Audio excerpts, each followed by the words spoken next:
我是邱瑞。我确实是个比较爱生气的人，有时候那股邪火一来啊，我自己都难以理解啊。我一失眠真着急啊，我开始骂自己。我说你上班时候不挺困的吗？躺床上睡不着了？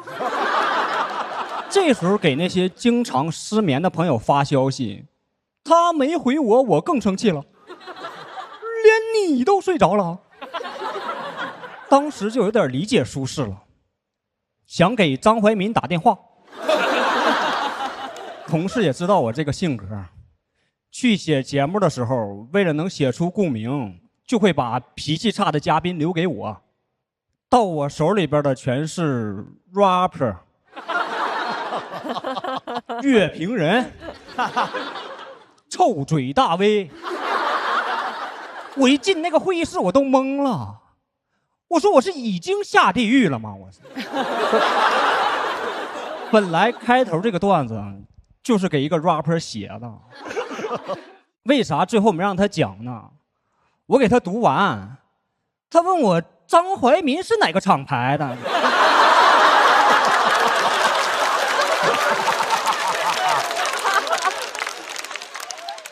跟这帮脾气差的人工作不了啊，他们还吵架啊。我第一次当面看两个 rapper 对骂啊，哎，我在旁边说实话有点不想拉架，我只想问他俩为啥不发歌 diss 呢？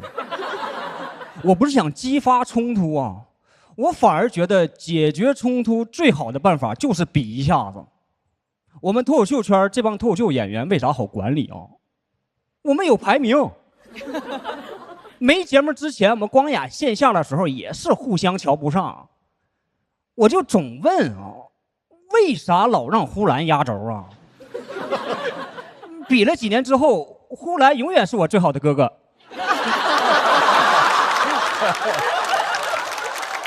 排名摆在那儿，你就没法不服了。你说你1年不服，2年不服，这个比赛7年了还不服？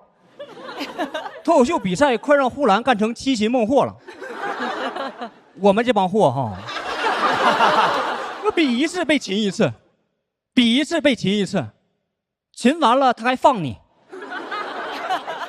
让你准备1年，再来他还擒你。我觉得诸葛亮有点侮辱人了，他擒你之前还帮你改稿。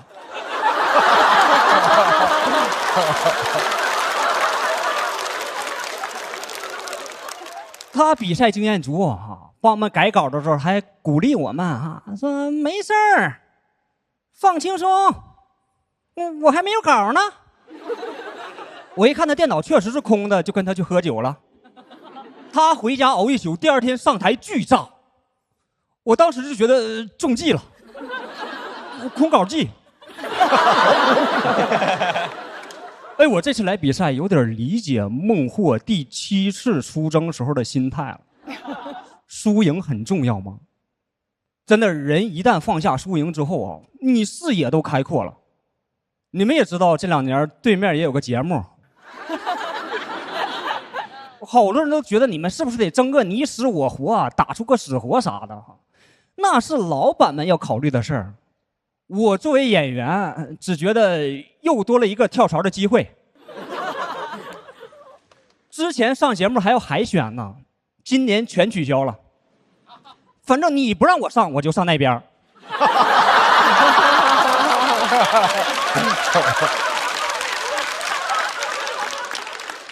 今年上节目还有奖金拿哈，多比1轮就多1个月年终奖。我不知道对面有没有奖金啊，但我觉得我这段播了，对面肯定就有了。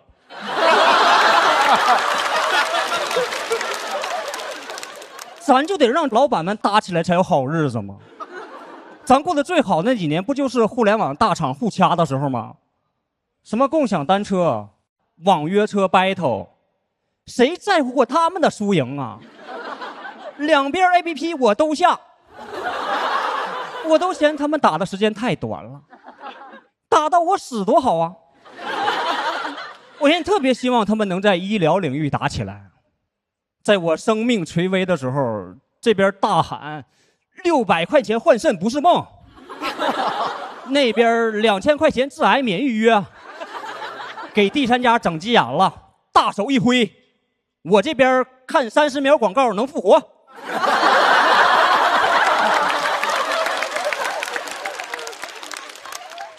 你总在打车吃饭这种我花的钱的领域打多没意思啊！你们杀进房地产呢，把房价给我打下来。你要是6块钱卖我一套房哦，哎，就是盖一半烂尾了，我都说，剩下的我自己来吧。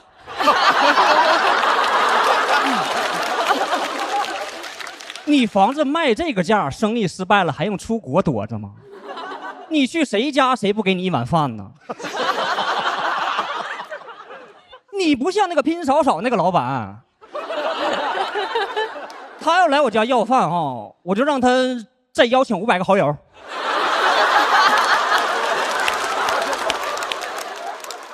别老教育我们打工人要有主人翁意识了。我现在不想当主人翁，我想当渔翁，鹬蚌相争里的渔翁。反正靠我自己这房子肯定是买不起了，只能守株待鹬罢了。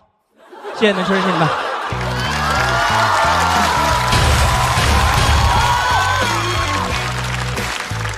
秋瑞锁票通道开启。再次感谢秋瑞给大家带来的表演。爱秋瑞，太喜欢秋瑞了。就是秋瑞每回这个他特别解恨，你知道吧？就听着那种感觉特别解恨，而且秋瑞每回那个小尖下巴颏跟吉他拨片似的，你知道，搁那梆梆弹别人。哎，但是真的平时爱生气吗？我觉得爱生气我还能再写好几篇。哎呦喂，哎，我觉得劝你养养鱼，你多看鱼就会舒心，因为鱼舒心啊。啊，然后中。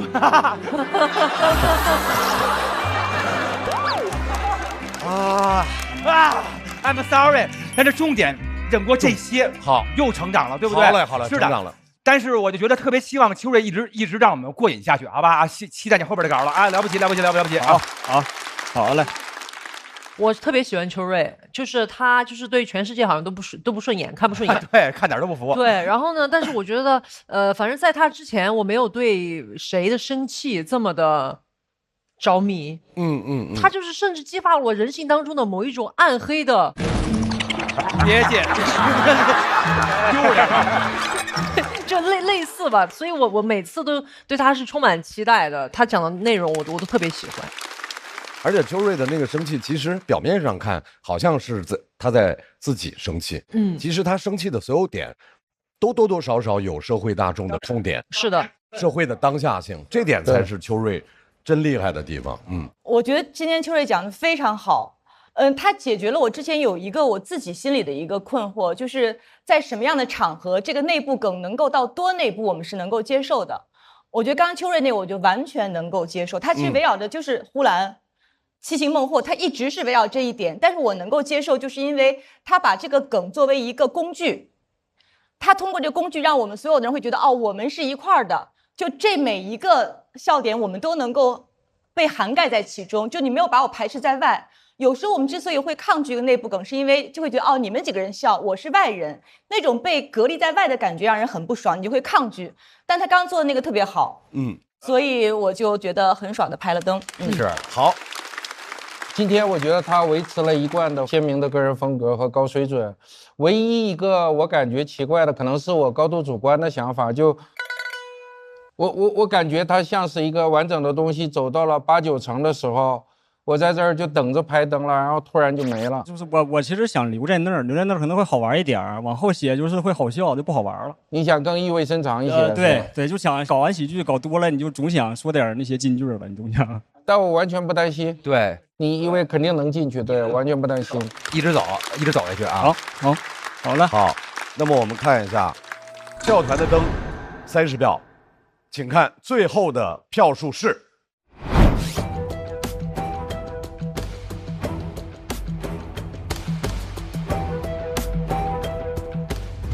哇，因为没有达到290票，所以现在盾组要开始抢麦了。我们现在准备倒计时。哎，有人站了。来呀，来呀，还有。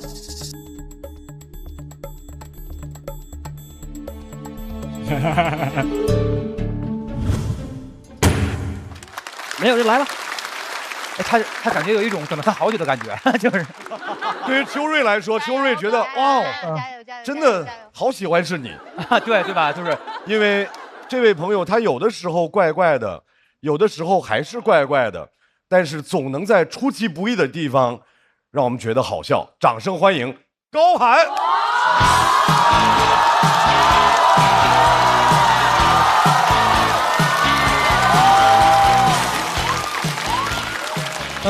朋友们，还有2楼的朋友们，晚上好。然后我叫高寒。我是一个穷人，出生在东北一个农村，所以我上县城上高中的时候非常自卑。我感觉我跟县城小孩不一样，因为开学第一天，我同桌穿了双耐克，我穿了双阿迪达达斯。我不是口吃啊，那鞋就叫阿迪达达斯。然后我同桌就跟我炫耀，他说：“哎，我这鞋詹姆斯穿过。”我说：“啊，那跟你比不了，我这是新鞋。”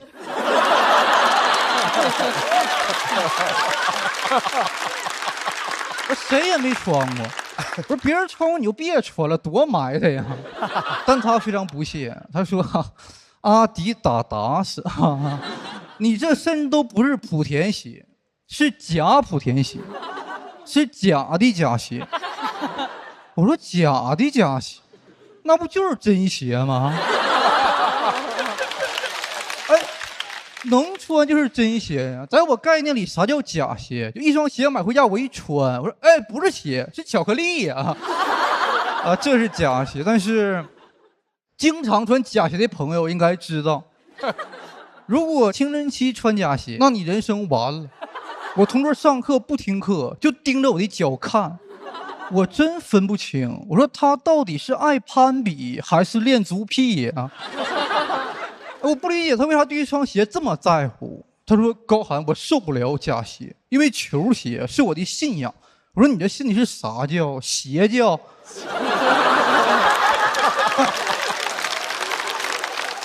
就我承认，我当时非常自卑，我怕他瞧不起我，我只能嘴硬。我说：“哎，不是钱的事儿，我就是爱假鞋。莆田是我的耶路撒冷。哎，谢谢你告诉我啥是莆田，这是我人生第一次因为一个人爱上一座城。”然后我心里还是知道这个穿假鞋不好嘛，我回家跟我妈说，我说妈，有同学瞧不起我，能不能给我买一双好鞋？我妈说我虚荣，说你告诉我谁因为一双鞋成功了啊？谁因为一双鞋出人头地了？我说可能是灰姑娘吧。灰姑娘太可怜了，她妈是后妈。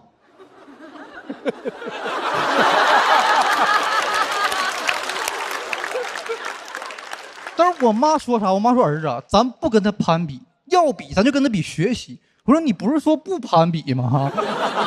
然后我妈说了一段让我铭记一生的话，她儿子，咱家就是穷，妈这辈子就这样，所以你得学习，你让这个世界看看什么叫寒门贵子。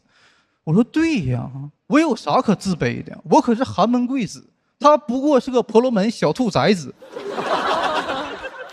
我一瞬间我醒了，我发誓一定要成为寒门贵子。第二天我跟我同桌说，我说我不跟你比鞋了，我要跟你比这学期期末考试的成绩。没比过。本来我们学习差不多，但是他补课了。家里有钱才能补课，命运能改变知识。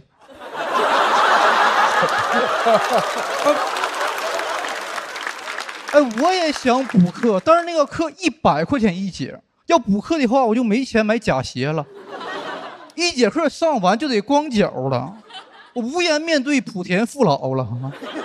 你别说鞋了，多补2节课，我优酷的全没了。我不敢在知识的海洋里遨游，因为我怕潮水退去，大家就知道了谁在裸泳啊。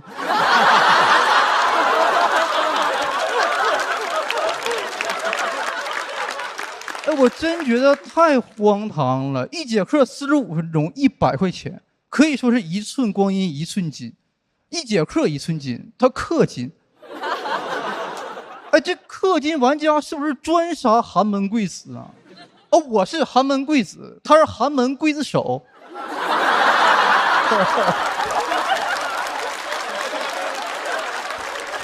哎，他家真是太有钱了，就是其实他是一个官2代，他能靠他爸，那我能靠谁呀？我真越想越难受。我说这怎么，我就感觉自己配不上他，就跟他比成绩，就像跟他结婚，不是2个人的事儿，是2个家庭的事儿。所以，我感觉我同桌他可能也不是说瞧不起我这个鞋，他是瞧不起我这个人。就算我穿一双真鞋，我告诉他，我说我穿的是真的，他也只会说一句，他说啊，真的吗？我不信。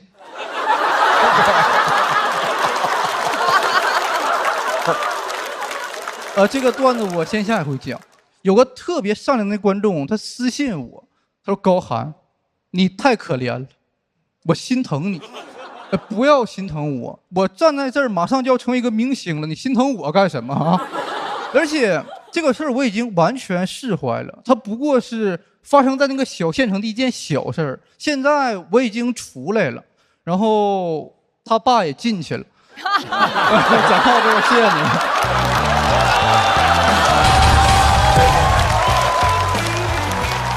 他就是又天真又纯粹，然后充满了那个矛盾，但是又不顾一切。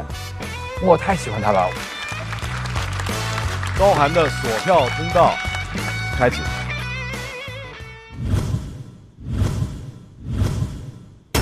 再次掌声送给高寒。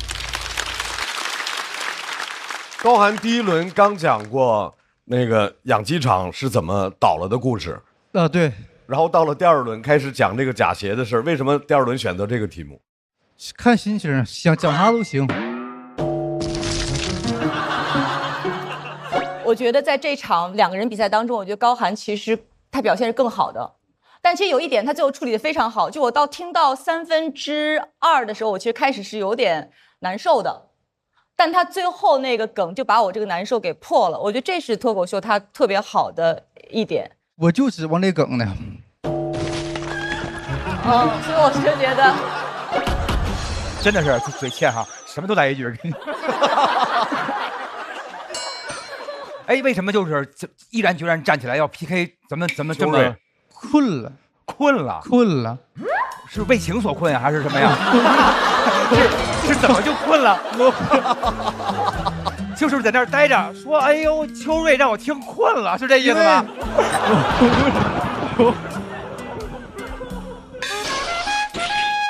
我去年说了，我一直在躺着嘛。我今年的生活还是没有变，我还是一直在躺着。然后我下午也在那录，我就感觉有点累，我想就是赶紧能休息。我在那老紧张，我就想下一个会不会抽到我什么之类的。就是想释放啊，释放啊，明白。对，你总结的非常好，和高寒对话，很艰难，没事。罗老师，我刚才听的时候感觉好像有一些气口啊，节奏好像没有特别丝滑，是吧？是我就是紧张，我不知道，我以为我站那个台上已经站了，这是第4次了，但是我还是很紧张，我不知道为啥。你本着这次这么强，有什么不自信的呢？因为其实我判断不了。我判断不了我们是不是能接受你那么高水准的文本。那不。哎，卢老师，你不能把我的心里话说出来啊！我不，哎，他就是我得老带着一股高傲啊！我不知道这个观众能不能就是接受，因为我是那种如果观众不接我的话，我就是会凉整场那种，所以我就也害怕。由于你说的类似原因，可能有一些没有特别丝滑表演上，但文本仍然是无敌的，特别精妙。那也没到那个程度吧，别。那你要这么凡尔赛的话，我们被迫说一些心里话了啊。就中间也有些烂梗啊，就是这粒老鼠屎很神奇的没有坏掉这锅汤，对。但真的这个文本特别精妙，非常好。对。我作为观众，我是特别乐于看到秋瑞跟高寒之间的这样的一个对抗，因为在我心目中当中，秋瑞非常狠，然后没想到高寒更狠。高寒也很狠。对，所以我觉得他们两个在一起比拼，我觉得特别有意思。另外一个，其实我在上一场的时候，我就发现高寒说话的一个他个人的特点，动作和他的一个。有点口音着，我在想为什么这个感觉这么熟悉呢？我就一直在搜索我的脑容量里面，我是不是有这样的朋友？谁？那个人叫李荣浩。真的，他说话跟他好像。是吗？李荣浩说话就是这样，而且他也喜欢有一些梗，然后他也喜欢开玩笑。我这个真是自卫，就是防御，我真就是紧张，我这个不是要攻击谁。对你这身板也攻击不了谁啊。是。小四爷怎么评价今天高寒的这个？就是因为上一轮他是讲他是个富二代，然后我是个穷二代，然后 PK 我赢了嘛。然后没想到他可能就转换思路了吧？可能，对，这都连着的，破完场就直接就穿假鞋。穿假鞋不是你家里破产的时候你多大？6岁。对呀，所以其实严格意义上他是富二代是穷二代有点模糊。感觉他的经济水平确实忽上忽下啊，可能是。我想听一下海源老师对于高寒这段表演的评价。高寒那种气质非常特别，然后就是他看起来在讲他贫穷，但是他其实文本里面有一种卖弄感。对，就是他在卖弄他对文字的那种运用，然后所以有一种非常特别的气质，厉害。好的，谢谢海源。这个事儿在我高中真实的发生，然后我确实也自卑。我现在也有时刻会自卑，但我不管是曾经的自卑还是现在的自卑，我都老忘，因为我现在过得很幸福。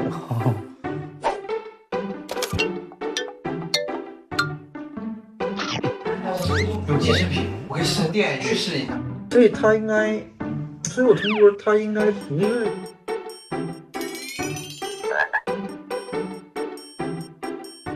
我是一个穷人。但是录节目，因为要录节目，不知道他在干嘛，但是你又觉得很好笑。他平常说话也这样，特高调、特拽、特狂，但他本人又是那种病殃殃、懒懒的样子。都很厉害，但是一定会有去留。来，秋瑞，请回到台上。秋瑞和高寒在笑团的票数当中差着1灯。哇哦！秋瑞和高寒的票数分别是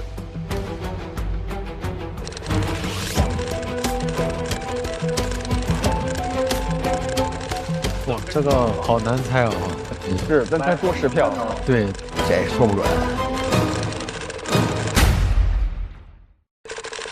哇，厉害，3分啊！最接近的是最接近的一次，强对决。我们首先要祝贺高寒顺利晋级，